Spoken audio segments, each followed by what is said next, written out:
नमस्कार, मैं हूं कुमार राकेश और न्यूज लाइन में आपका स्वागत है। आज हम अपने खास कार्यक्रम में चर्चा करेंगे मोदी सरकार के कल पेश होने वाले आम बजट की, मतलब मोदी बजट।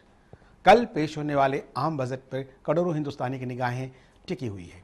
उद्योगपति से लेकर नौकरी पेशा से लेकर निचले तबके का हर व्यक्ति की आंख लगी हो क्या होगा बजट में, कैसा होगा बजट। सभी बेसब्री से इंतजार कर रहे हैं। हर वर्ग की अपनी चिंताएं, उम्मीदें हैं। हर कोई इसी चिंतन में लगा है कैसा होगा मोदी सरकार का पहला बजट।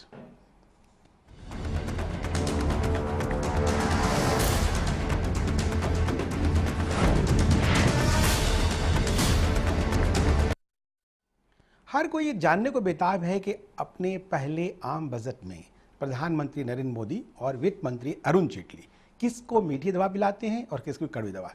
लेकिन आज जो आर्थिक सर्वे ने आम जनता के सामने पेश किया गया है, उसे देखकर भारतीयों के मन में निराशा फैल गई है। खास इंडिकेशन नहीं है उसमें। आम आदमी तो यही सोच रहा है कि जब आर्थिक सर्वे का ये हाल है तो फिर बजट में क्या होगा। और आर्थिक सर्वे मोदी सरकार के लिए कई गंभीर सवाल खड़े कर रहा है, चाहे महंगाई की बात हो या मानसून की।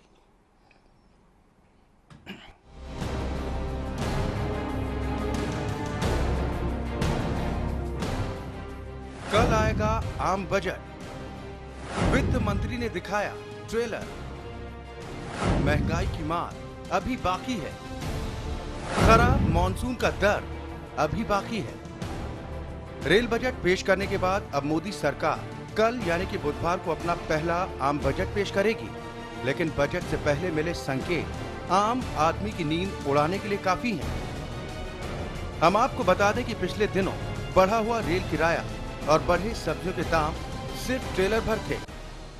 अभी तो अच्छी खासी पिक्चर बाकी है। और ये हम नहीं कह रहे, ये सरकार ने बजट पेश करने से ठीक एक दिन पहले कहा है। सरकार ने अपनी आर्थिक सर्वेक्षण में, चलिए आर्थिक सर्वेक्षण की अहम बातें भी जान लीजिए। साल 2015 में 5.4 से 5.9% जीडीपी दर रहने का अनुमान। इराक और दूसरी समस्याओं से ग्रोथ पर पड़ सकता है असर। खराब मॉनसून अर्थव्यवस्था के लिए बड़ी चुनौती। सरकार कई योजनाओं पर सब्सिडी घटा सकती है। लंबी अवधि के निवेश को मिल सकती है मंजूरी। मनरेगा सहित कई योजनाओं की होगी समीक्षा। लेकिन आर्थिक सर्वे में सबसे ज्यादा डराने वाली बात खराब मॉनसून को बताया गया है। ऑस्ट्रेलिया के अल निन्यो अलर्ट जारी करने से इस साल भारत में मॉनसून सीजन में कम बारिश का डर और ज्यादा बढ़ गया है। अगर अल निन्यो भारत पहुंचा तो सूखे की भारी मार फसलों पर पड़ना लगभग तय है। और इससे महंगाई कौन से आसमान पर पहुंचेगी ये आप अच्छी तरह समझ सकते हैं। ऐसे में सरकार को कल आम आदमी को ये साफ साफ बताना ही होगा। सूखे से निपटने का क्या है प्लान? कैसे किसानों को राहत देगा बजट? महंगाई पर कैसे ब्रेक लगाएंगे मोदी? ये वो सवाल हैं जिनके जवाब मोदी सरकार को करोड़ों हिंदुस्तानियों को बताने ही होंगे। वित्त मंत्री भले ही ये कहने में अपनी पीठ थपथपा लें कि इस साल विकास दर 5% से ज्यादा रहेगी, लेकिन देश की आम जनता को आंकड़ों की बाजीगरी से नहीं बरगलाया जा सकता। खैर, अब देखने वाली बात यह होगी कि कल बुधवार को मोदी सरकार के पहले बजट के पिटारे से आखिर क्या क्या बाहर निकल कर आता है। कौन हंसता है और कौन से वर्ग के हिस्से में आंसू आते हैं। Manish Sharma, channel one news. देखना है कल के बजट 10 जुलाई मोदी सरकार के इतिहास में क्या रंग दिखाता है। कौन हंसता है, कौन रोता है, किसके हिस्से में खुशी आती है, किसके हिस्से में गम आता है। आज हम जो भावी बजट है कल, उसके बारे में चर्चा करेंगे विस्तार पूर्वक। हमारे साथ भाजपा के नेता डॉक्टर एमजी खान हैं, जयशंकर मिश्रा जी हैं, सामाजिक कार्यकर्ता हैं, चूँकि सोशल सेक्टर को लेकर कई तरह की संभावनाएं बताई जा रही है बजट में। वरिष्ठ पत्रकार सुदेश वर्मा जी हमारे साथ हैं। हम शुरुआत करते हैं डॉक्टर एमजे खान से।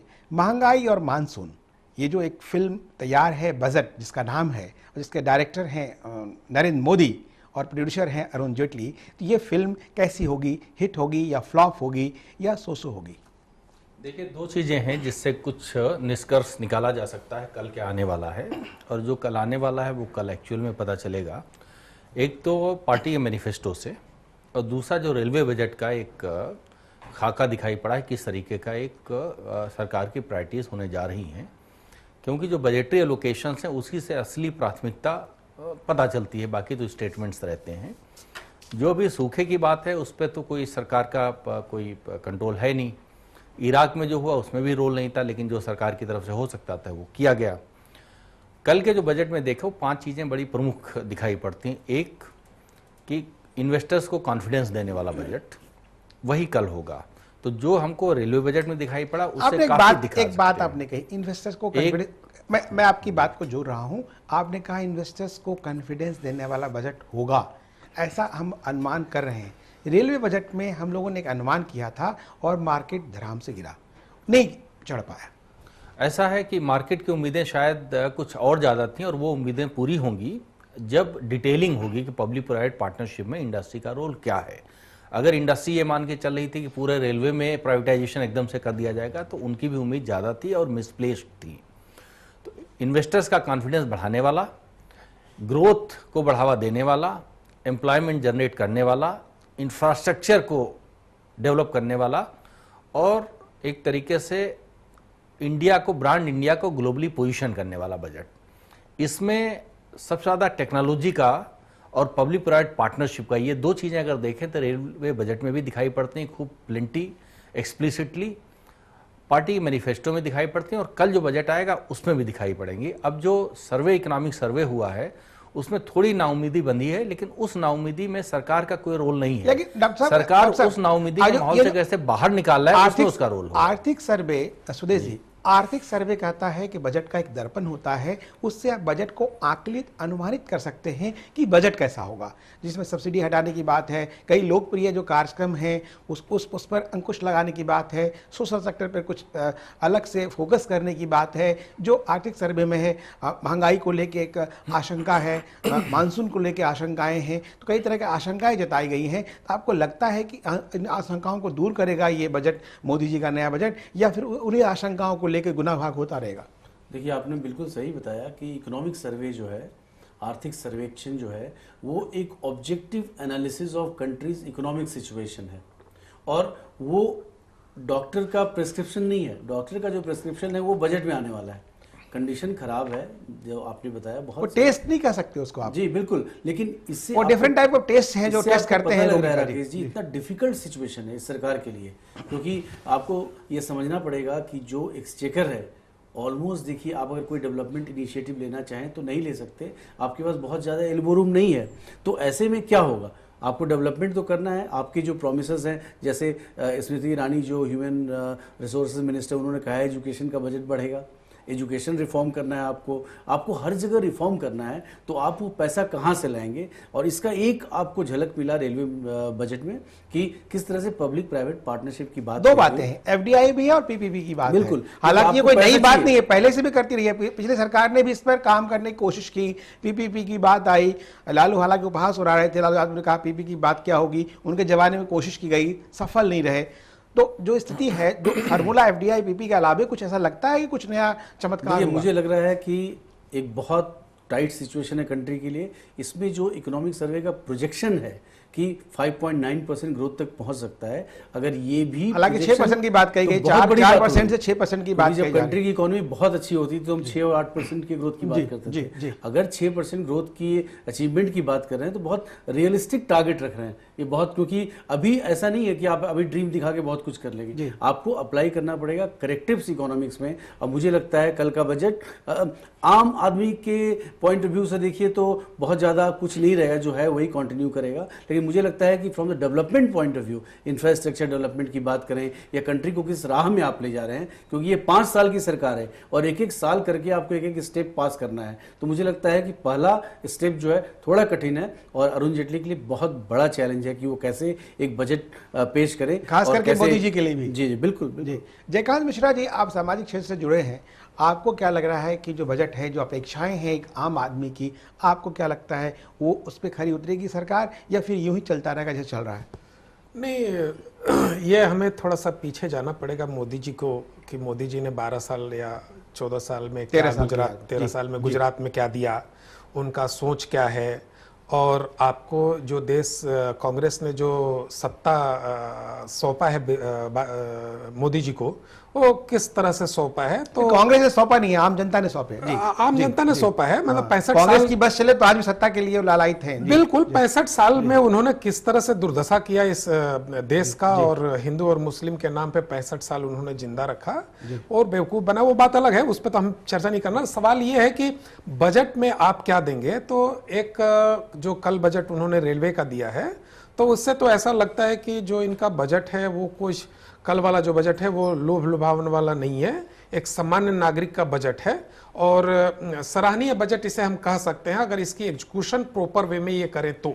क्योंकि देखिए सिस्टम है हमारे पास ऐसा नहीं है कि कोई सिस्टम नहीं है। कुछ 2-3 चीजें इन्होंने नए किए हैं, भोजन के ऊपर ये काम करेंगे, एसएमएस से भोजन देंगे, व्हीलचेयर का ये काम करेंगे, मिनरल वाटर का ये काम करेंगे, कुछ अच्छी चीजें आई हैं। तो ये तो इंडिकेट करता है कि ये सरकार कटिबद्ध है जनता को सर्विस देने के लिए। क्योंकि मोदी अपने पूरे स्पीच में ये बात कहते आए हैं कि सरकार जो है वो जनता के लिए है और गरीब जनता के लिए है। लेकिन मैं एक जरूर कल वाले मुद्दे के ऊपर एक सुझाव देना था कि गरीब जनता के लिए जो रेलवे का जो निर्माण किया था लालू यादव जी ने, गरीब रथ चलाया था, और गरीब रथ वो इसलिए चलाया था जिसकी हालत आज बहुत ही दुर्भिक्ष हो चुकी है। हाँ, गरीब रथ इसलिए चलाया था कि गरीब जनता देश की एसी का आनंद ले पाए, खाली सिर्फ देश के बड़े लोग एसी का आनंद द्वितीय वर्ग के जो सेकंड क्लास के भाड़े में। बिल्कुल। तो वो जो गरीब के लिए जो रथ चलाई थी, रथ चल पड़ी पर गरीब रह गए।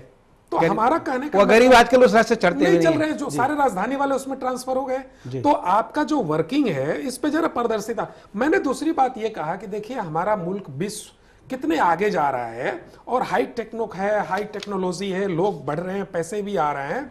तो मेरा ऐसा सुझाव था कि देश से जो गरीब रथ के जो स्लीपर क्लास, जो देश नीचे के स्लीपर क्लास है, जो जनरल क्लास है, ऐसा क्यों ना करें कि पूरे सिस्टम को, जो जनरल क्लास है, स्लीपर क्लास है, अगले बजट के लिए इसकी सोच रखे, सुझाव है हमारा कि इसको खत्म करें कि देश के गरीब तबके के लोग जब रेलवे स्टेशन। आपने बात समानता और असमानता की बात कही है, जो समानता का जो भावना है हमारे भारतीय संविधान में। डॉक्टर खान साहब, ये ने बहुत बड़ी बात कही, समानता का सिद्धांत की बात है, लेकिन देखा जा रहा है कि आजादी के बाद, आज़ादी की पहले नींव पड़ी थी, आज़ादी के बाद जो अमीर अमीर होता जा रहा है और गरीब गरीब होता जा रहा है। तो इस बजट में जो गरीबी का कारण है महंगाई, और महंगाई को लेकर के जो स्थितियां होनी चाहिए, सरकार एक तरफ से लोग सुविधाएं मांगते हैं, दूसरे तरफ कहते हैं कि महंगाई पर नियंत्रण होना चाहिए।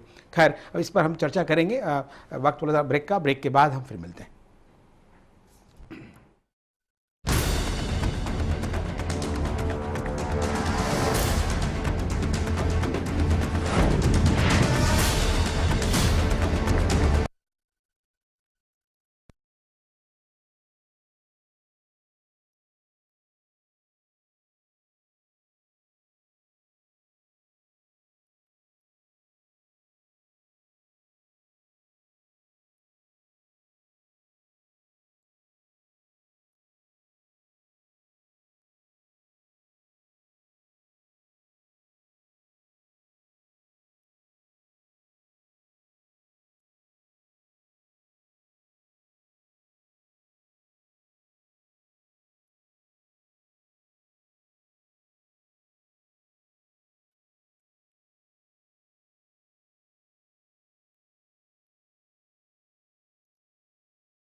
अभी हम बात कर रहे थे समानता को लेकर के। भारतीय संविधान में समानता को एक तरजीह दी गई है, एक सम्मान दिया गया है, लेकिन देखा यह गया है आज़ादी के बाद आज तक समानता के सिद्धांत पे कोई खास अमल नहीं किया गया, पार्टी चाहे जो भी हो। मिश्रा जी ने एक अहम सवाल उठाया।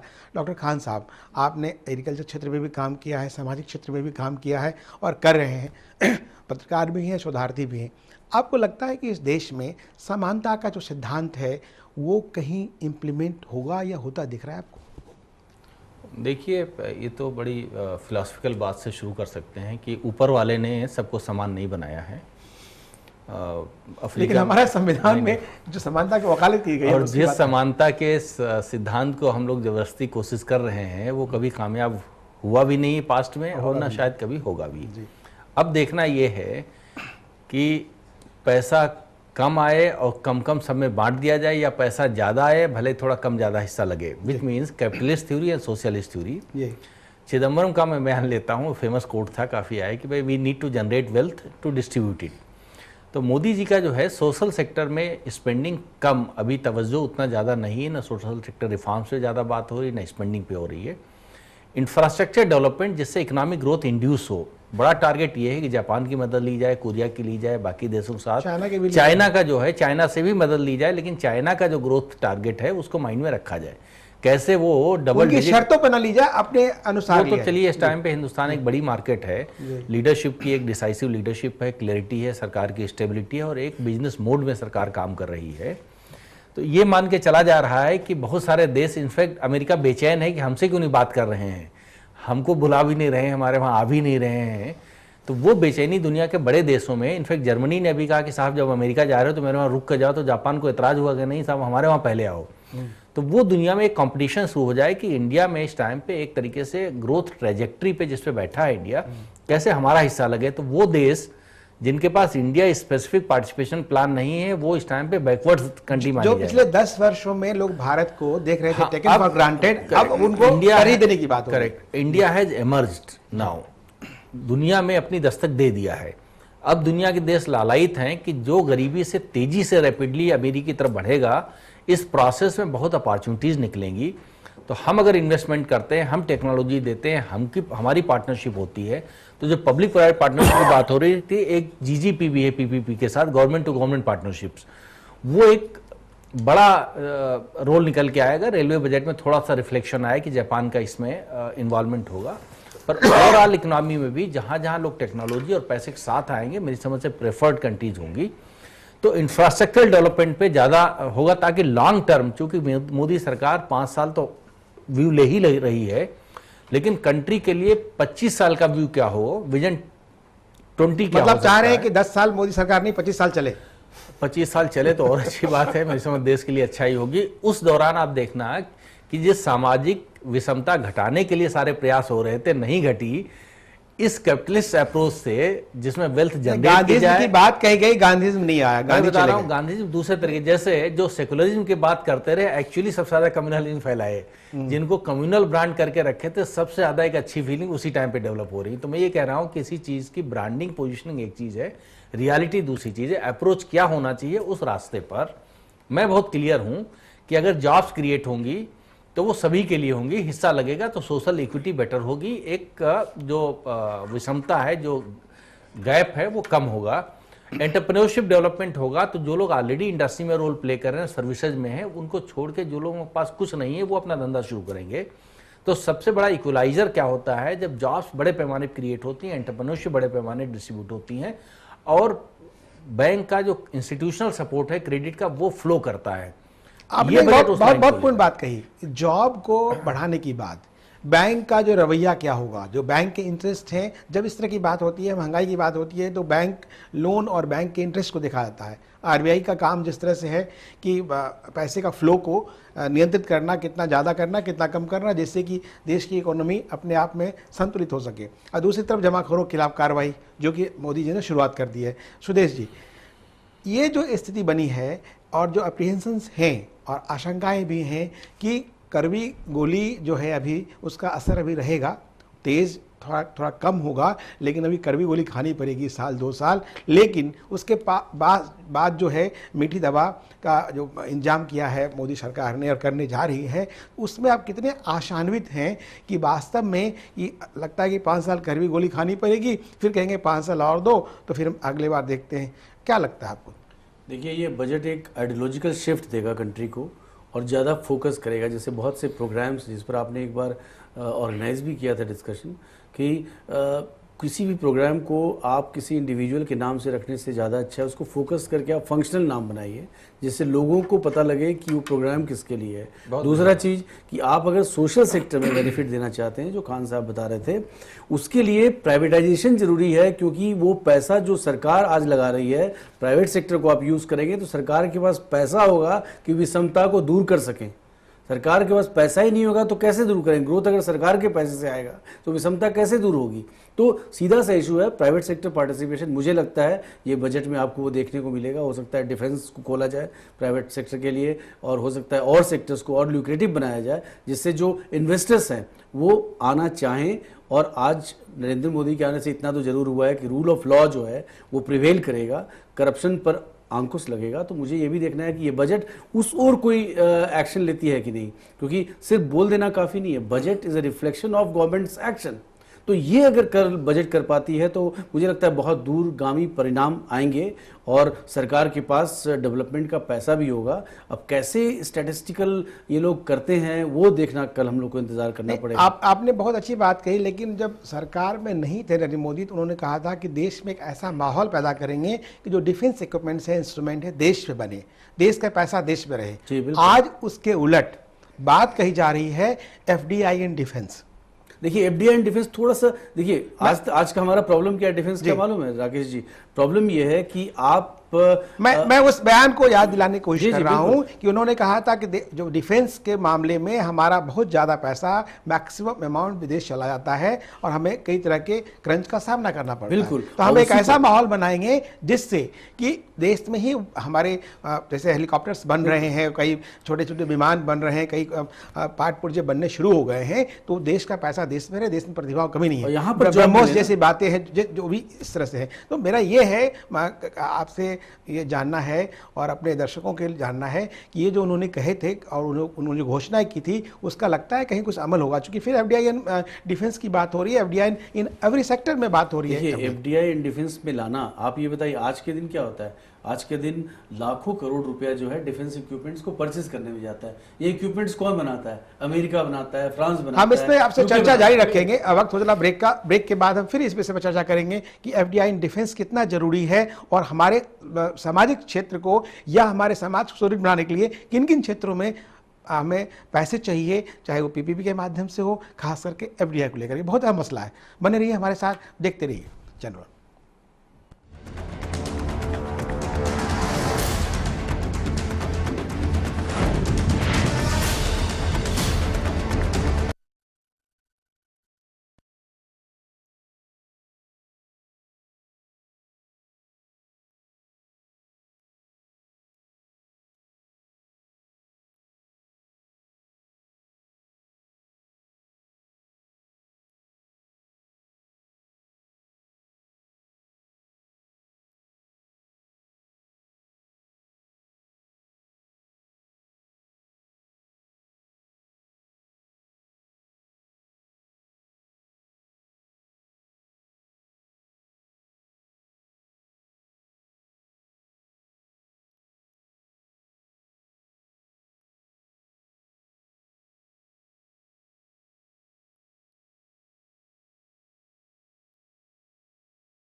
अभी हम चर्चा कर रहे थे एफडीआई डिफेंस की, और हम सुदेश वर्मा जी से बात कर रहे थे कि डिफेंस क्षेत्र में यदि एफडीआई आया तो फिर देश का नक्शा क्या होगा, देश की स्थिति कैसी होगी, खास करके अन्य क्षेत्रों में भी। चूँकि एफडीआई जो भी आएगा, फॉरेन डायरेक्ट इन्वेस्टमेंट, उसमें जो भी पैसे लगाएंगे विदेशी कंपनी, उनके कुछ न कुछ शर्त होंगे। उन शर्तों पर मोदी सरकार और हमारे देश की अस्मिता किस तरह से हम अपने आप को समायोजित कर पाएंगे?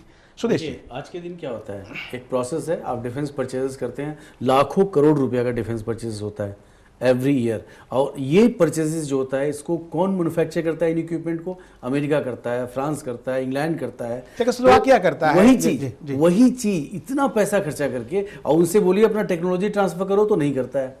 तो टेक्नोलॉजी ट्रांसफर जो है बहुत बड़ा चीज़ है। अगर एफडीआई आता है तो नेचुरली 100% एफडीआई तो नहीं ही होगा। अगर इन्वेस्टर आता है तो वो अपने टेक्नोलॉजी को लाएगा। इंडिजिनाइजेशन ऑफ डिफेंस जब होगा तो यहाँ पर जॉब क्रिएट होंगे। आज हमारे 1 लाख करोड़ों खर्चा करके अमेरिका में हम जॉब क्रिएट कर रहे हैं, इंडिया में जॉब क्रिएट होगा, और उसके बाद इंडिया भी आधुनिक हथियारों को बाहर एक्सपोर्ट कर सकता है। और ये एक बहुत बड़ा अचीवमेंट होगा। इस डिफेंस को इग्नोर किया गया है और ये देखना चाहिए। मुझे तो लगता है कि इंक्वायरी करिए कि क्या कारण था कि सरकार ने नहीं देखा। मुझे लगता है करप्शन एक बहुत बड़ा इशू है कि क्यों डिफेंस डीलर्स ने ऐसा मैनिपुलेट कर दिया कि इंडिया अपने इंडिजिनाइजेशन ऑफ डिफेंस को नहीं सोच पाया। और आज अगर सोच पाएगा, और मोदी जी के सामने बहुत बड़ा चैलेंज है कि डिफेंस में करप्शन को रोका जाए, जो कट्स होते हैं उसको रोका जाए, और जो डिसीजंस लिया जाए वो कंट्री के इंटरेस्ट में लिया जाए। अगर आप मिसाइल खरीद रहे हैं और लॉन्ग टर्म मिसाइल रेंज आप तैयार कर रहे हैं कि कंट्री को एक आप कवर देंगे मिसाइल का अगले 20 साल में, तो किसी भी देश से आप नेगोशिएट करिए तो उससे आप ट्रांसफर ऑफ टेक्नोलॉजी की तो बात करेंगे ना। ट्रांसफर ऑफ टेक्नोलॉजी जब तक नहीं हो रहा आप इतना बड़ा क्यों देंगे? तो आज देश उस जगह पहुंच गया है जो बेसिक क्वेश्चंस पूछ रहा है जो पहले नहीं पूछा गया। और इसलिए मुझे लगता है कि ये बजट उस ओर इंडिकेट करेगा कि क्या कुछ एक्शंस लिया जा रहा है डिफेंस पर। खान साहब जी, इन्होंने बहुत बड़ी अपनी तकरीर दी सुदेश वर्मा जी ने कि ये हो जाएगा, वो हो जाएगा। आपको लगता है, आपने भी कई विदेशी कंपनियों को देखा है, जाना है, समझा है, मॉन्सेटो की बात लें, जो भी एग्रीकल्चर क्षेत्र में, अन्य क्षेत्रों में भी, कि जो भी आती है कंपनी कहीं भी जो कि बेचने वाली है, कोई चीज़ वस्तु उत्पाद बेचती है, वो अपने शर्तों पे बेचती है या खरीदने वालों को शर्त बेचती है? एक सवाल तो ये है। और दूसरा, वो पहले अपना इंटरेस्ट देखेंगे कि आपका इंटरेस्ट देखेंगे? देखिए, कोई भी कमर्शियल ऑर्गेनाइजेशन है, चाहे वो किसी भी फील्ड में हो, फार्मा में किसी हो, देश का एग्रीकल्चर हो, डिफेंस इक्विपमेंट्स हो, ऑटोमोबाइल हो, चाहे वो किसी देश का हो, उसका इंटरेस्ट कमर्शियल है। कमर्शियल इंटरेस्ट ये है कि उसको अपने प्रोडक्ट्स पे, टेक्नोलॉजीज पे मैक्सिमम रिटर्न्स कैसे मिल सके।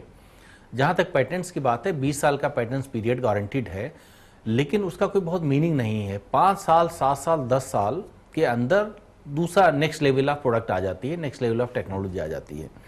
तो जो सुदेश जी कह रहे थे कि टेक्नोलॉजी ट्रांसफ़र का, इसका भी रिलेवेंस अब घट गया है। इसलिए घट गया है कि जब तक टेक्नोलॉजी ट्रांसफ़र होगी, यहाँ पे डोमेस्टिकेशन होगा, एडॉप्शन होगा, तब तक नेक्स्ट लेवल आ जाएगा। ज़रूरत है कि सर्विसेज का कॉन्टैक्ट बहुत इफेक्टिव होना चाहिए कि भाई ये इक्विपमेंट हम ले रहे हैं, इसकी पार्ट्स की सप्लाई एंड सर्विसेज अगले 10 साल के लिए, 15 साल के लिए, 20 साल के लिए, जो भी एक एस्टिमेटेड पीरियड है उसका, वो ऑब्लिगेशन जो हैं बहुत ही स्ट्रिक्टली फॉलो होना चाहिए। टेक्नोलॉजी ट्रांसफ़र ठीक है, हर 5-10 साल में एक नई टेक्नोलॉजी आ रही है, तो अब उसका बहुत रिलेवेंस नहीं है। अगर टेक्नोलॉजी डेवलपमेंट करना है तो आपको डोमेस्टिक ही करना पड़ेगा। इसलिए करना पड़ेगा कि फिर आप अपने लॉन्ग टर्म फ्यूचरिस्टिक प्रोडक्ट्स पे काम कर सकते हैं, फ्यूचरिस्टिक टेक्नोलॉजीज पे काम कर सकते हैं। सबसे बड़ा जो इस बजट से हम देखने जा रहे हैं, और मुझे लगता है आई एम रीजनेबली श्योर कि वही कल अनाउंस होगा, जैसा रेलवे बजट में चर्चा में हमने जो चीजें कही थी 100% वही हो गई। करीब मैं मान रहा हूँ, शायद ही कोई। और मैं ये इस बात से ताज्जुब करता हूँ जब लोग उसमें कुछ कमी देखते हैं। मैं तो ये लोगों से पूछता हूँ कि रेलवे बजट में कमी किस चीज की है, वो बताओ। नहीं, कमियां तो खैर बहुत है। नहीं, मैं डिस्कस करूंगा इसके बाद में, करेंगे हम, क्योंकि उसमें हमको सब अच्छाई दिखी है। जी, हो सकता है आपने भाजपा के चश्मा से देखा हो, तो इसलिए पहले देख रहा हूँ। कल इसमें जो अनाउंसमेंट होगा उसमें manufacturing hub India, how could India be the manufacturing hub for global sourcing, सब चीजें टर्म्स ऑफ ट्रेड रिवर्स हो जाएंगे एक बड़े स्टेप से। उस बड़े स्टेप को इंप्लीमेंट करने की अपनी प्रॉब्लम्स हो सकती हैं, साइंटिफिक मैन पावर का हो सकता है, रिसर्च इंफ्रास्ट्रक्चर। आपकी बात से ले रहा हूं, आपने बहुत बड़ी बात कही, मैन्युफैक्चरिंग हब बनेगा जिससे कि देश में अलग से क्रांति आएगी, सामाजिक क्रांति की बात आती है। जयकांत मिश्रा जी, जब इस तरह के हब बनेंगे, पहले भी हुंडई की और जो होंडा है और इस तरह की जो विदेशी कंपनियां हैं उनके यहाँ बने हैं, उसके कारण जो भारत के जो कार उद्योग हैं, बाजार हैं, उस कितना प्रभावित हुआ है, किसी से छिपा हुआ नहीं है।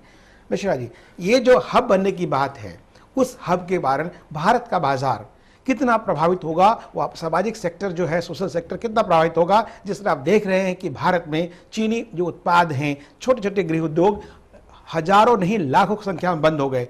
एसएमई जो बात करते हैं, small and medium scale industries, तहस नहस हो चुका है। आपको क्या लगता है कि यदि ऐसा होगा तो देश के लिए अच्छा होगा या बुरा होगा? मैं पहले ही अपनी बात में कहा था कि जो आपने रेलवे का बजट लाए हैं, जो आगे आने वाले जो बजट लाएंगे, इसका क्रियान्वयन कैसे करना है इस पे डिपेंड करता है। मैं दो मुद्दों पे बात करना चाह रहा था। आपने बात किया एफडीआई की। आपको मैं बता दूं, एफडीआई चाइना में भी गया था, और जब चाइना के साथ ये एग्रीमेंट किया या करने के लिए जब बैठा टेबल पे, तो चाइना ने बोला कि भाई आप हमारे मुल्क में आकर के आप बिजनेस करेंगे, कितने हजार करोड़ रुपए का करेंगे? एफडीआई ने बोला 5,000 करोड़ रुपए का आपका ट्रांजैक्शन करेंगे आपके मुल्क। कहां से सामान लाएंगे? दूसरे देशों से लाके आपके कंट्री में बेचेंगे। बोला एग्रीमेंट करिए, 5,000 करोड़ का जो सामान आप हमारे मुल्क में लाएंगे, 5,000 करोड़ का सामान हमारे मुल्क से ले जाके उन मुल्कों में बेच के दिखाइए। एग्रीमेंट है तो आप करिए। लेकिन कांग्रेस ने ऐसा नहीं किया। कांग्रेस ने दरवाजा खोला, आइए हमारे मुल्क में अपना सामान बेचिए और लूट करके ले जाइए। एक तो काम करने का मैं तौर तरीकों पे मैं आपका फोकस। दूसरी बात कर रहा था मैं, एग्रीकल्चर फार्मिंग की आपने बात किया और मल्टीनेशनल कंपनियों की बात किया। आप जो दवाई खाते हैं, ह्यूमन बीइंग जो आदमी दवाई खाता है, यह दवाई की प्राइस फिक्सेशन होती है, और मिनिस्ट्री ऑफ हेल्थ में डीसीजीआई है और केमिकल एंड फर्टिलाइजर में एनपीपीए है जो प्राइस का फिक्सेशन करता है। लेकिन मैं आपको डीएसएनडी है वो अलग से जी नहीं, वो दूसरी चीज, वो दूसरा देता। मैं इन दोनों बातों पे मैं बात करना चाह रहा हूं। लेकिन मिनिस्ट्री ऑफ एग्रीकल्चर के अंदर में जो पीपी है, प्लांट प्रोटेक्शन डिपार्टमेंट है, जिसकी ऑपरेटिंग इस देश के अंदर में जो पेस्टिसाइड इंडस्ट्री है, हर्बिसाइड है, फंगिसाइड है, ये जो देश में मल्टीनेशनल, जैसे आपने मुंसेंटो की बात की, सिजेंटा की बात की, या देश के और जो इंडस्ट्री है जो इस क्षेत्र में काम करती है या सीड्स की है, वो central insecticide board NRC registration certificate करता है। मिनिस्ट्री ऑफ एग्रीकल्चर का एक पार्ट है। मैं आपको एक बात बताऊं कि जितनी भी मल्टीनेशनल कंपनियां हैं, देश का 80% किसान या गांव के लोग, देश के जो 80% लोग हैं वो गांव में रहते हैं, और सारा हमारा मुल्क जो है वो खेती पे निर्भर है, जिसको हम अन्नदाता बोलते हैं। ये जो दवाई बेचते हैं, ये दवाई पे या अंग्रेजी में लिख करके बेचते हैं। मैं एक बात बताता हूं, आपको दावे के साथ कह सकता हूं कि उन दवाइयों की कंटेंट्स भारत सरकार जब ये मानती है कि देश में सर्व शिक्षा अभियान हम करते हैं, सर्व शिक्षा अभियान का मतलब है कि आप मानते हैं कि गांव में लोग स्वर और व्यंजन भी नहीं जानते, तो जो जिस देश में 80% गांव के लोग स्वर और व्यंजन तक नहीं पहुंचते, उन गांव के लोगों को जो आप पशुपालन की दवाइयां देते हैं या जो आप बीज की दवाई देते हैं या उसमें अंग्रेजी में लिखते हैं, उसको क्या पता चलेगा? दूसरी चीज, पेस्टिसाइड के और जो हर्बिसाइड के जो दवाइयां हैं या जो फॉस्फेट है या जो यूरिया है, इनमें प्राइस फिक्सेशन होता है। चाइना से ये माल लाते हैं रॉ मटेरियल, मैं कहता हूं कि 400 रुपए किलो लाते हैं और 10,000 किलो इस देश में बेचते हैं। इसकी कौन गवर्निंग बॉडी है? हमारे देश में एग्रीकल्चर फार्मिंग के पास कोई गवर्निंग बॉडी नहीं है। बहुत अच्छी बात। मैं कहता हूं कि ऐसी गवर्निंग, मैंने क्या कहा, मैं ये कह रहा हूं कि आपके पास सिस्टम है, इस मुल्क के पास कोई ऐसा चीज नहीं है जो नहीं है, कोई नया करने की जरूरत नहीं। अगर आप करना चाहते हैं तो आप इतनी नया करिए कि जो पिछले 65 साल ने कांग्रेस ने इस देश को बर्बाद कर दिया, इसी को रिवाइज कर दीजिए। ये मुल्क नए दिशा और दशा तय कर लेगी अपने आप। बहुत अच्छी बात कही आपने कि एग्रीकल्चर फार्मिंग की बात हो और कई ऐसी नीतियां हैं, चाहे वो कांग्रेस ने पिछली सरकार ने बनाई, उसके कारण देश बर्बाद हुआ है। सुदेश जी, क्या लगता है कि जो गेम चेंजर नरेंद्र मोदी हैं, उस बर्बादी को आबादी में कितना वक्त लेंगे और कैसे बदल पाएंगे? जो आपके सामने चुनौतियां हैं, ऑटोज़ की हैं, फाइनेंशियल सर्विस की हैं, हेल्थ केयर की हैं, इंफ्रास्ट्रक्चर की है, मेटल्स माइनिंग की हैं, और उसके अलावा पावर है, ऑयल गैस है, रियल एस्टेट है, रिटेल एंड कंज्यूमर गुड्स है। इस तरह के जो चैलेंजेस हैं आपके सामने, इन चैलेंज को आप किस तरह से मीट आउट करेंगे? देखिए, सबसे बड़ा चैलेंज जो है और जिस पर उसका हेल्थ एजुकेशन का जो महा चैलेंज है, महा चुनौती, वो तो है जिस पर प्राइम मिनिस्टर ने बहुत बार बोला है। और आपको पता है कि इंडिया एक स्किल डेफिसिट कंट्री है, कि स्किल्ड लोग हैं ही नहीं। अगर आप मैन्युफैक्चरिंग हब बनाना चाहते हैं, जिसकी बात हुई, तो बिना स्किल्ड मैन पावर के नहीं हो सकता। जो ग्रेजुएट्स निकल रहे हैं बिना स्किल के, वो चाहते हैं कि एक बहुत अच्छा सैलरी मिले, उनको नहीं मिल पाता, मिसमैच है स्किल का। तो मुझे लगता है कल एक बहुत बड़ा फोकस आपको बजट में देखने को मिलेगा स्किल डेवलपमेंट पर। मुझे लगता है हो सकता है कोई नया इंस्टीट्यूशन भी सेटअप करने की बात हो, क्योंकि स्किल डेवलपमेंट एक ऐसा चीज़ है जिस पर गुजरात में काम हुआ है जब वो मुख्यमंत्री थे। आपको मैं बताऊं कि टोटल बजट कंट्री का 1000 करोड़ था पिछले 2013-14 में, जबकि गुजरात का अकेले 600 करोड़ था। तो इतना ज़्यादा फोकस गुजरात ने स्किल डेवलपमेंट को दिया, और वो उसके इंडस्ट्रियलाइजेशन का एक बहुत बड़ा कारण बना कि हर जगह स्किल डेवलपमेंट, आप फैक्ट्रीज को ही अलाउ कर दे रहे हैं आईटीआई सेटअप करने का। तो मुझे लगता है उस और एक डायरेक्शन आपको मिलेगा। बाकी जो आपने बात की कि पूरे इंफ्रास्ट्रक्चर सेक्टर्स जैसे रियल एस्टेट वगैरह कैसे रिवाइव होंगे, मुझे लगता है कि एक बहुत बड़े डोज की ज़रूरत है in the form of concessional credit, in the form of easy bank loans और अकाउंटेबिलिटी। मुझे लगता है इस और भी कुछ इंडिकेशन आना चाहिए, क्योंकि अगर सीमेंट इंडस्ट्री को बढ़ना है, स्टील को बढ़ना है, तो आपको रियल एस्टेट को पुश देना पड़ेगा, क्योंकि आपने कमिटमेंट किया है कि 100 सिटीज़ बनाएंगे, A क्लास सिटीज़। तो उसके लिए एक बहुत बड़ा इंफ्रास्ट्रक्चर पुश मुझे लगता है कल देखने को मिलेगा। राकेश जी, आम आदमी की बात करती है सब, चाहे कांग्रेस हो या बीजेपी हो, और बेचारा आम आदमी पीछे हो जाता है और खास सामने आते हैं। रेल बजट में कुछ ऐसे देखने को मिली। खान साहब जी, आपने एक बात कही कि जो आम आदमी की बात है, तो स्वास्थ्य और शिक्षा को लेकर के, खास करके जो मध्यम वर्ग है, मध्यम वर्ग में भी कई वर्ग हो गए हैं, निम्न और अति निम्न, हर वर्ग में 2-3 ABCD तरह के उप वर्ग सामने आए हैं, जो देश की आर्थिक नीति है और जो स्थितियाँ बनी हैं उससे। उस स्थिति में आप देखें कि जो स्थितियाँ हैं, इनकम टैक्स की एक रिबेट की बात आती है, उस पर कई बार चर्चा हुई कि कितना बढ़ेगा कितना घटेगा। जैसे आपने अभी दावा किया कि रेलवे में जो आपने बातें कही करीब करीब वही आई, उसी फॉर्मेट पे, चाहे मैनिफेस्टो हो या भाजपा की नीतियाँ हों।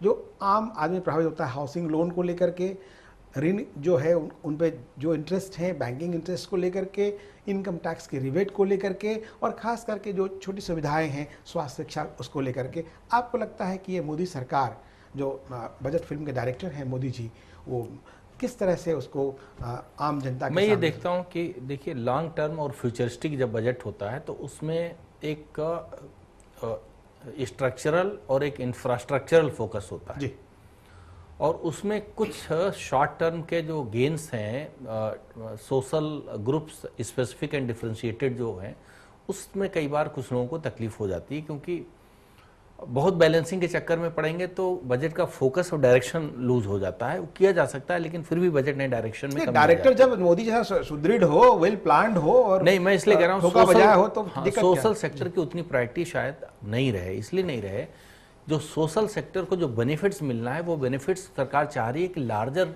गुड्स एंड सर्विसेज का प्रोडक्शन बढ़ा के दिया जाए, ना कि डिफरेंशिएटेड अप्रोच लेके सोशल ग्रुप्स को अपीच किया जाए। इसमें बहुत आप फर्क दूसरे तरीके से देखिएगा। तो अगर गुड्स एंड सर्विसेज का जनरेशन एंड प्रोडक्शन बहुत ज़्यादा बढ़ जाता है तो हर तबके को फायदा होता है, जिसको बोलते हैं यूनिवर्सलाइजेशन।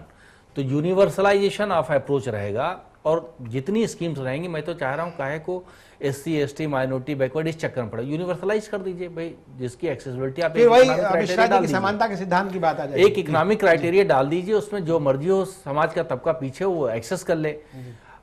फीस अगर माफ करनी है तो आप 100% यूनिवर्सलाइज कर दीजिए, कोई तबके की जरूरत नहीं। जो बच्चा 10वीं में पढ़ता है उसको 1000 रुपये महीना मिलेगा फीस का, या साल का मिलेगा, जो भी है। हमारा तो मेरा ये मानना था कि इस देश के अंदर केंद्रीय विद्यालय है। आप अगर एजुकेशन की बात करते हैं, पब्लिशिंग के नाम पे NCERT है जी। NCERT इस देश के अंदर में इकलौती पब्लिकेशन है जो सेंट्रलाइज एजुकेशन करती है। आपने पिछले 40 साल से कोई रिवाइज नहीं किया जी। दूसरी बात कि इस देश में 638 डिस्ट्रिक्ट हैं जी, और आपके पास कितने एजुकेशनल स्कूल हैं केंद्रीय विद्यालय के? केंद्रीय विद्यालय, मैं ये कह रहा हूं कि हर एक डिस्ट्रिक्ट में एक केंद्रीय विद्यालय खोलिए, और मैं ये कहना चाहता हूं कि कोई ऐसी पॉलिसी सेंट्रलाइज बना दीजिए इस देश में कि गवर्नमेंट एम्प्लॉय, गवर्नमेंट स्कूल से पढ़ा हुआ आदमी गवर्नमेंट के जॉब के लिए अप्लाई होगा, सिविल सर्विसेज के लिए। मतलब मेरा कहने का मतलब कोई ऐसी पॉलिसी बनाइए जिस पॉलिसी को लेकर के लोग गवर्नमेंट के तरफ रुझान अपना करें जी। अब ऐसी प्राइवेटेशन हो गवर्नमेंट व्यवस्था, जो व्यवस्था सरकार के द्वारा बनाई गई आम जन के लिए, एजुकेशनल जो है इस देश में ऐसा सिस्टम को लैप्स कर दिया गया है, पूरा एजुकेशनल कमर्शियलाइजेशन हो गया है। पूरा शुद्ध। सिस्टम, चाहे वो सहमत है, हायर एजुकेशन का हो, इंजीनियरिंग का हो, मेडिकल का हो। आप देखिए मेडिकल में कितने प्राइवेटेशन हो गए हैं। आप एक आदमी को, मैं कह रहा हूं कि मेडिकल में 30 से 40 लाख रुपए एक बच्चे को पढ़ाने में लगता है। उसकी सुरक्षा क्या है कि उसको काम मिलेगा? उसके बाद पीजी करने के लिए 2 करोड़ 3 करोड़ की बात है। मेरा कहने का मतलब है कि पूरे सिस्टम को रिवाइज करने की जरूरत है। बस सिर्फ इतना मेरा कहना है कि मोदी जी, देखिए मोदी जी ने जो अपने गुजरात में काम किया है, मैं एक बात बता दूं, जो उनका जीआईडीसी है गुजरात के अंदर, जो जीआईडीसी इन्होंने बनाया है, गुजरात डेवलपमेंट अथॉरिटी जो बनाया है, इस अथॉरिटी के अनुकूल इन्होंने एक सिस्टम बनाया है। जो मुझे भी एक बार इनवाइट किया गया था वहां पे वाइब्रेट गुजरात में, और इन्होंने ये कहा था सारे देश के और विदेशी इंडस्ट्री को बुला करके उन्होंने ये कहा था कि ये लैंड है, ये लैंड लीजिए, 2 महीने में लैंड लीजिए, 3 साल के अंदर इस लैंड के ऊपर आप अपना इंफ्रास्ट्रक्चर खाली इस्टेब्लिश कर दीजिए, और अगर नहीं करेंगे तो आपका जो लैंड है वो कैंसिल कर दिया गया। तो मेरा कहने का मतलब है कि जो पॉलिसी बना रहे हैं ना, मैं सिर्फ इतना बात कर रहा हूं कि पॉलिसी का क्रियान्वयन बढ़िया से करिए जी, सारा सिस्टम रिवाइज हो जाएगा और इकोनॉमी भी आपके पास आ जाएगी। अब पीपीपी भी जो मॉडल इन्होंने लिया, देखिए कांग्रेस ने भी पीपी मॉडल पे बहुत सारा ज्वाइंट वेंचर, तो सारा पीपीपी उन्हीं के नेताओं के पास चला गया जी। इन्होंने होटल का, एक रेलवे के साथ में होटल और चाय और नुक्कड़ की बात किया था। इन्होंने कभी ये नहीं दिखा था कि राजधानी में सिर्फ इस देश के आदमी सफर करते हैं जी। आप गरीब रथ में आप बोतल दीजिए ना, क्या क्या दिक्कत है? आप इतने पैसे इकट्ठे कर, मैं ये कह रहा हूं कि गरीब रथ में 550 रुपए में दिल्ली से बॉम्बे जाता है आदमी, अब शायद 700 कर दिया है, कलकत्ता जा सकता है। देश के कोने कोने में ऐसी गरीब रथ चलाइए ना, क्या दिक्कत है? आप क्यों लोगों को बांट रहे हैं? स्लीपर क्लास को खत्म कर दीजिए। मुद्दे की बात यह है मिश्रा जी, जो आपने बात कही कि जो भी राजनेता रहे या वित्त मंत्री रहे, प्रधानमंत्री तो पिछले 10 साल से हमारे देश में थे नहीं, एक तरह से कोई व्यवस्था थी नहीं, तो सबने उसका खमियाजा भुगता। तो जो भी वित्त मंत्री रहे या जो रेल मंत्री रहे, उन्होंने सिर्फ अपनी राजनीति को चमकाने के लिए ऐसा काम किया। क्या डॉक्टर खान साहब का लगता है कि मोदी जी अपनी राजनीति नहीं चमकाएंगे? हर लक्षण दिख नहीं रहे हैं, अपनी चलाएंगे। आज जिस तरह अमित शाह की अध्यक्ष बने हैं वो, तो मोदी जी का फॉर्मूला ही चल रहा है देश में, वही चलेगा। आपको लगता है कि जनहित की बातें सामने होगी, स्वहित की बात नहीं होगी? जो मिश्रा जी ने आशंका जताई कि एक इन्फॉर्म पॉलिसी बने एजुकेशन को लेकर के, हेल्थ को लेकर के, या किसानों को लेकर के, जिससे सबको समान लाभ मिले। जहां तक मैं समझता हूं इनके समानता सिद्धांत का जो नोशन है, जो उसमें से इन्होंने इंगित किया है, वही मुद्दा है। मैं मिश्रा जी की कुछ बातों से असहमत हूँ। प्राइसिंग कंट्रोल की बात आपने पहले इंटरवेंशन में कहा था। एक तरीके से पूरा देश इस बात से सहमत हो गया है, सारी पॉलिटिकल पार्टीज भी, कि प्राइवेटाइजेशन की तरफ हमको बढ़ना है और फ्री इकोनॉमी की तरफ बढ़ना है, क्योंकि कंट्रोल्ड इकोनॉमी के लॉसेस हमने नुकसान देख लिए हैं कम्युनिस्ट कंट्रीज़ के। दुनिया में कोई भी अब स्कूल ऑफ थॉट उसको प्रोपोगेट नहीं कर रहा है, including communist party in China. तो जो प्राइसिंग कंट्रोल है, 2 तरीके हो सकता है। एक तो आप इंस्पेक्टर राज लगा दीजिए, दूसरा है फ्री कंपटीशन कर दीजिए। कंपटीशन में हर आदमी जो बेहतर मार्केट क्वालिटी देगा, बेहतर मार्केटिंग करेगा, बेहतर सर्विसेज देगा, तो वो सक्सीड करेगा, वो सर्वाइव करेगा। उस प्रोसेस में वो थोड़ा प्रॉफिट कमा लेगा तो इन्वेस्ट करेगा, फिर उसका और बिजनेस बढ़ेगा और जॉब्स क्रिएट होंगे एंड सो ऑन। उस सिद्धांत को करीब करीब मान लिया गया। तो न तो एग्रीकल्चर सेक्टर में, फार्मास्यूटिकल में जरूर प्राइस कंट्रोल करती है, वो इसलिए करती है कुछ असेंशियल ड्रग्स की करती है, सबकी नहीं करती है। इसलिए जो लाइफ सेविंग ड्रग्स हैं, जो गरीब आदमी के लिए मिल जाते हैं। नहीं, बिल्कुल पूरे देश के जितने भी मेडिकल, जितनी भी मेडिसिन, आप पूरे देश में कोई भी ऐसा मेडिसिन बता दीजिए जिसका एनपीपीए प्राइस फिक्सेशन नहीं करता है। एकदम सही मिश्रा जी। दूसरी चीज मैं ये कह रहा था, बता दी मिश्रा जी, जेनरिक्स के अलावा कोई करता होता? नहीं, बिल्कुल करता। It is only the generics policy है वहां पे, ये सही कह रहे हैं मिश्रा जी, पॉलिसी है, एक मेडिसिन की प्राइसिंग है, केमिकल फर्टिलाइजर मिनिस्ट्री और हेल्थ मिनिस्ट्री। राकेश जी एक सेकंड सुन लीजिए। एक मेडिसिन पे गवर्नमेंट ऑफ इंडिया ने स्टैंड लिया था, उस पर पूरी दुनिया में हंगामा हुआ, कई इन्वेस्टर तो वापस चले गए। आप दूसरी बात कर रहे हैं, ये दूसरी बात कर रहे हैं, ये प्राइसिंग की बात कर रहे थे मिश्रा जी। मैं प्राइसिंग कंप्लीट कर लूं अपनी बात। एक बात कि देश उस चीज को रिवर्सल में नहीं जाएगा 92 से पहले कह रहा हूं। इस मुद्दे पर बात बहुत इंपॉर्टेंट बात कर रहे हैं खान साहब, कि हमारी चर्चा जारी रहेगी। हम फिर आपके पास लौटते हैं और वक्त है थोड़ा सा ब्रेक का। ब्रेक के बाद हम फिर मिलते हैं आपसे।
अभी हम बात कर रहे थे प्राइसिंग की, एक इन्फॉर्म पॉलिसी की और मोदी जी के बजट की, कि मोदी जी का बजट कल कैसा होगा, जनप्रिय होगा या नेता का प्रिय होगा या विदेशों का प्रिय होगा या किसानों का प्रिय होगा। हम इस मुद्दे पर चर्चा कर रहे हैं। डॉक्टर खान साहब प्राइसिंग की बात कर रहे थे, एक कन्फ्यूजन था जो मिश्रा जी ने प्राइसिंग की बात कही, जो इन्फॉर्म पॉलिसी की बात कही, आपने किसी स्पेसिफिक ड्रग की या मेडिसिन की बात कही जी।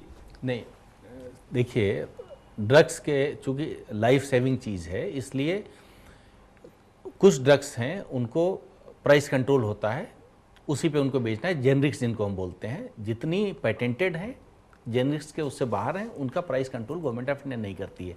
एक प्रोडक्ट का किया था, पूरी दुनिया में हंगामा हो गया उसको लेके कि इन्वेस्टर का हमारा सवाल ये है खान तो साहब कि कल कंट्रोल इकोनॉमी में नहीं जा सकती है। नहीं मेरा सवाल देखिए, हम उस पर थोड़ा सा कहीं कंट्रोल इकोनॉमी के एरा में कंट्री वापस रिवर्सल में नहीं जा सकती है। ठीक है, लेकिन मैं ये कहना चाहता हूं कि क्या आप ये चाहते हैं कि इस देश में किसान लूटते रहें और उसके ऊपर कंट्रोलिंग बॉडी ना रहे? मिश्रा जी, ऐसा है, इस पे हम बहुत डिस्कशन कर सकते हैं, क्योंकि पूरे देश के किसान संगठनों के राष्ट्रीय फेडरेशन का मैं नेशनल कन्वीनर हूँ। नहीं वो ठीक आप है, सुन लीजिए, हम तो सिर्फ इतना कह रहे हैं। जिन कंपनीज की बात कर रहे हो, इन कंपनीज का नीचे से असिस्टेंट मैनेजर से लेके चेयरमैन तक सब दोस्त हैं और एक एक प्रोडक्ट का डिटेल नॉलेज जिस दिन बैठोगे बात करेंगे। वो मुद्दा है, मैं उस पर भी आता हूं। वो मुद्दा हमारा ये है भी कि बजट, मैं उस स्पेसिफिक्स में नहीं जाना चाह रहा हूं। विदेशी कई मोटा जो बात में बोल रहा हूं, खान साहब, विदेशी कई कंपनियों ने, आपको पता है, सबको पता है कि देश को किस तरह से सिस्टम को, एक जो आजकल नया मुहावरा चल रहा है, उल्लू बनाने की कोशिश की है। उसमें लोग जानबूझ के ही बनते हैं, कुछ लोग अनजाने उलझ जाते हैं, वो अलग इशू है। हमारा ये सवाल है जिस विषय में चर्चा कर रहे हैं कि कल जो बजट है पॉपुलस बजट होगा, किस मायने में, हेल्थ केयर के मामले में, इंफ्रास्ट्रक्चर के मामले में, मेटल माइनिंग के मामले में, ऑयल गैस के मामले में, पावर के मामले में, रियल एस्टेट के मामले में, या फिर किस तरह से हम, कहाँ लगता है कि कहाँ फोकस होगा? एक आपने जो मोटी बात कही थी, मैं उसको दोहराता हूं कि मोदी जी का अपना कोई निजी स्वार्थ किसी चीज में नहीं है, इसलिए बहुत ही ऑब्जेक्टिव एंड फेयर होके और किसी को बहुत अपीज करने की जल्दबाजी में नहीं है। जो सोशल एक बाइस होता है पॉलिसीज में, वो नहीं होगा। बाइस होगा किसके लिए, ग्रोथ कैसे कंटिन्यू बढ़ाई जाए, कैसे गुड्स एंड सर्विसेज। माफ कीजिएगा, कल के रेल बजट में एक खास वर्ग को अपीज करने की झलक दिखी है। किसको? 10 बड़े स्टेशन एयरपोर्ट की तरह बनाए जाएंगे। एक शुरुआत है, एग्जाम्पल दिया मैंने एग्जाम्पल दिया आपको। बुलेट ट्रेन की बात है, अभी आपकी स्थिति सही नहीं है, हम तो एक बात ये कहना चाह रहे थे कि आपके देश में आपको आईना दिखाने के लिए आपका मेट्रो काफी है। मैं कह रहा हूं कि देश के लोगों की मानसिकता भी बदलती है। आप ट्रेन में चलते हैं, उसकी मानसिकता बदल जाती है, और वही आदमी मेट्रो में जाता है तो उसकी मानसिकता बदल जाती है। क्यों बदल जाती है? क्योंकि आपने वहां का सिस्टम ऐसा एस्टेब्लिश किया है और यहां का सिस्टम आपने ऐसा एस्टेब्लिश किया है। हमने फिर आपको पुनः वापस ले जाते हैं अपने बैक स्टेटमेंट में कि हमने कहा कि सिस्टम आपके पास है, जरूरत है कि पूरे सिस्टम को कैसे हम क्रियान्वयन करें।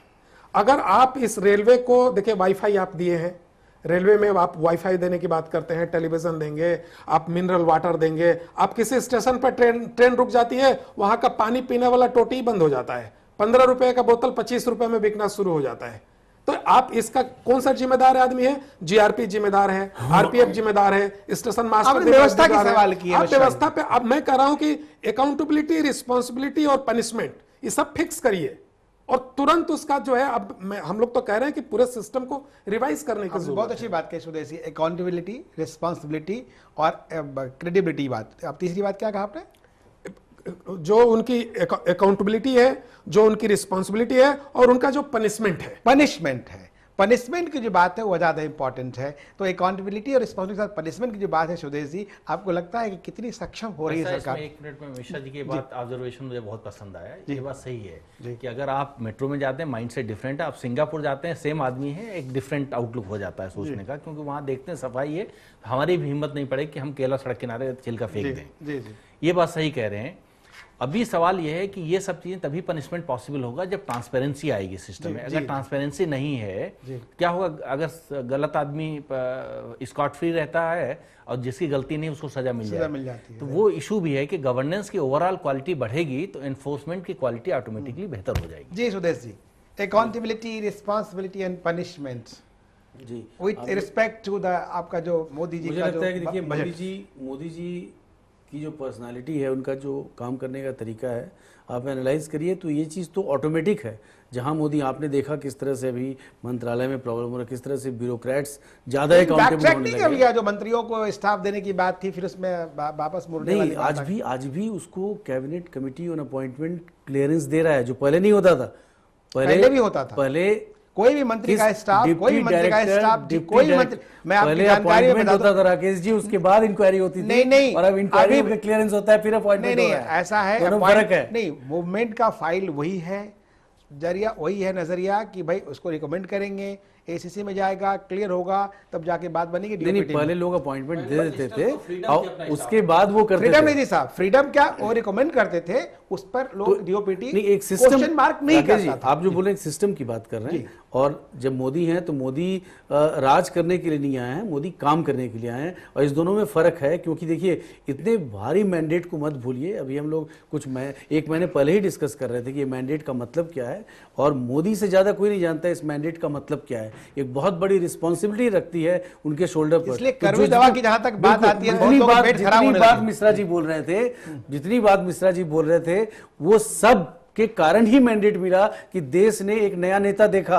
अब उनको इंप्लीमेंट करना ही है। ये नहीं करेंगे तो फिर तो लोग बोलना शुरू कर देंगे। आप देखिए, आपको पता है किस तरह सोशल मीडिया एक्टिव है, हर स्टेप को जज किया जा रहा है। और कल मुझे लगता है, जो आप बार बार बोल रहे हैं गेम चेंजर, हमारे किताब के नाम लेते हैं आप, मैं आपको बताऊं कि कल का बजट भी गेम चेंजर होगा कंट्री के डेवलपमेंट के लिए। और आप देखिएगा, हम लोग फिर मिलेंगे। चलिए ठीक है, एक बात आप जान लीजिए कि मोदी सरकार से उनसे पहले बजट में बहुत ही ज्यादा उम्मीदें पालना, अपेक्षाएं पालना, शायद खुद को धोखा देना होगा, क्योंकि चुनौतियां मोदी जी के रास्ते में बहुत ज्यादा हैं। और ऐसे में मोदी कैसे इस आर्थिक विकास के दर को 5% या 6% जो भी करने की बात है, 4 से 6 वहां तक पहुंचा पाएंगे, ये देखने वाली बात होगी। और देखने वाली बात ये भी होगी कि किस वर्ग को मीठी दवा मिलती है, किसको कड़वी दवा।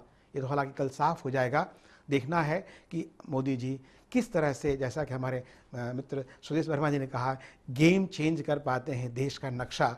हम लोग को इंतजार रहेगी। आज उतना ही, दीजिए कुमार राकेश इजाजत और देखते रहिए चैनल 1।